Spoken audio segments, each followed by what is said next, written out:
Hello my dears, my name is Ehsan Faiz. I'm Master in English from Namal, Master in History, B.Ed in MAD from the University of Peshawar, and I've been teaching English grammar for a long time, so I have a lot of experience in this field. And I'm also the author of this book, Modern English Grammar book, which I've written in 10 years, in which is included by 700 pages. This is a complete English grammar book useful for all the students of schools, colleges, and universities. So this is my short introduction. Enjoy my teaching. Let's get started. In this class, I'll teach you tag questions.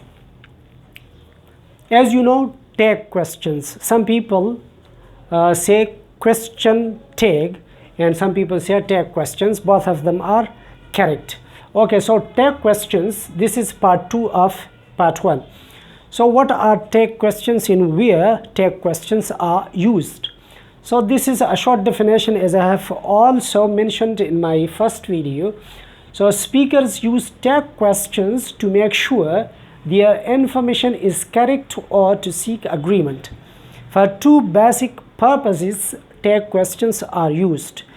Purpose number 1, the speaker uses tag questions to make sure his or her information is correct.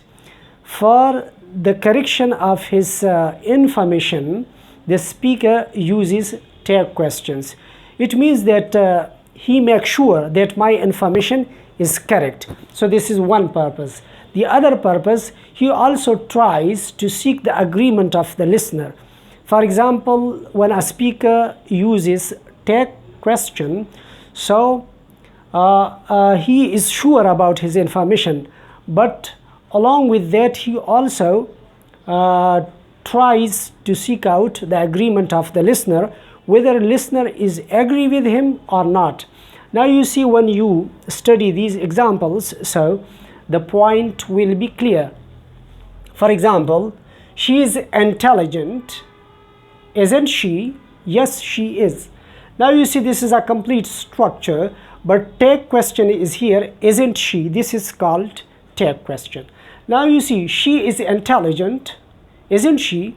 For example, I am a speaker and I say she is intelligent. So this is my information. Then I am sure about it that my information is correct. So I use tag question and I say, isn't she? She is intelligent, isn't she? This is my surety. And I also try to seek out the agreement of my listener. So now listener, if he or she is agree with my information, he or she will say, yes, she is. But if he or she is not agree with my information, so his or her answer will be, no, she isn't. So in this way, he rejects my information.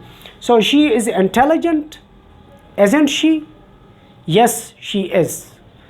She is intelligent, isn't she? No, she isn't. If yes, she is, so this is agreement of the listener with my information. But no, she isn't, this is disagreement of the listener with my information. No, she isn't, it means the listener rejects my information. So this tag question is used for these two purposes. If you divide this definition, this can be divided into two basic parts. Speakers use tag questions to make sure their information is correct. This is one in which the speaker makes sure his information is correct. And the second part of this definition is to seek agreement. He also tries to seek agreement of the listener. So if his information is correct, the listener is agree with his information, so the listener will say, yes, she is.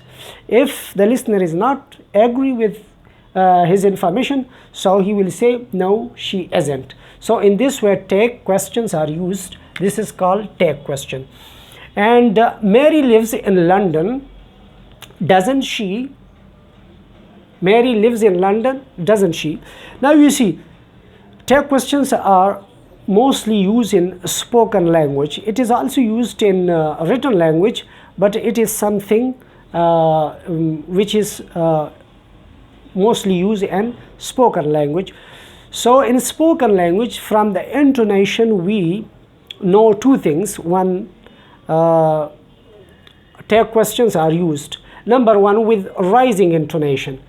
If a speaker uses tag question with rising intonation means when we are talking, so the pitch of our language or the voice is going up and down. That is called rise and fall in the intonation.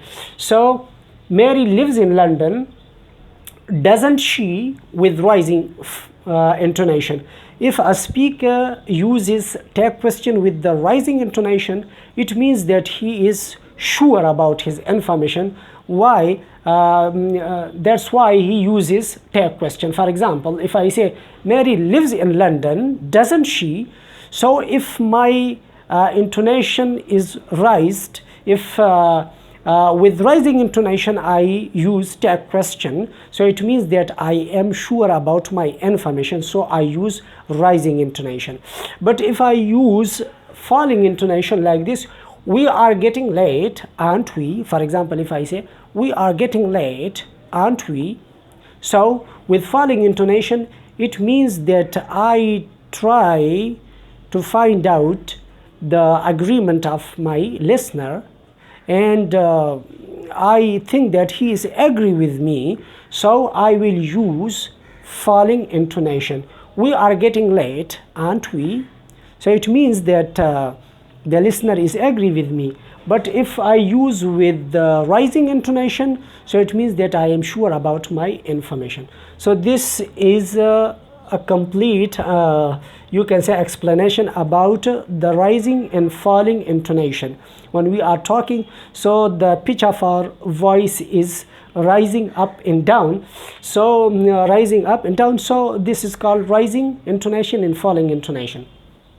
Okay, now you see we can make tag questions with all the helping verbs, but mostly we use contraction forms in all the tag questions. For example, don't I, don't we, don't they, aren't they, are not they, weren't they, were not they, wasn't I, wasn't she, haven't I, haven't they, hasn't she, hadn't we, hadn't, had not, won't they, will not they. Okay, didn't I, didn't she. And we can also make tag questions with modal auxiliary, so we will use can't I, can't she, couldn't they, shouldn't we. So in this way we can make tag questions. And another important point from grammatical point of view, so when we make a tag question in this structure, she is intelligent, isn't she? Yes, she is. Now you see she is intelligent, but we have written here comma because tag question is a part of this sentence, so sentence is not complete yet. So at the end of the tag question, then we write question mark, and when we write comma here, so we don't write this letter in capital. Okay, this would be written in small, and at the end question mark will be written, and in this way, yes, she is, this will be a comma will be written here, and this would be written with small letter. So these were important grammatical points. And if we think about the meaning of the tag, so tag basically means if we use tag as a verb, so it means that to fasten something or to tie or to attach something, it is called tag. And the synonym of tag is label, as we can say that price tag when we buy some products, so there is a price tag with it, so that is also called tag. And this is synonym, label.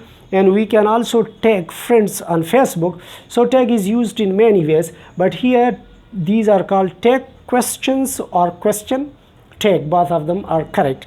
So this is the end of my class. For more grammatical explanation, watch my videos continuously. Thanks for watching. Please subscribe, like and share. My message to the world is serve humanity. Bye bye.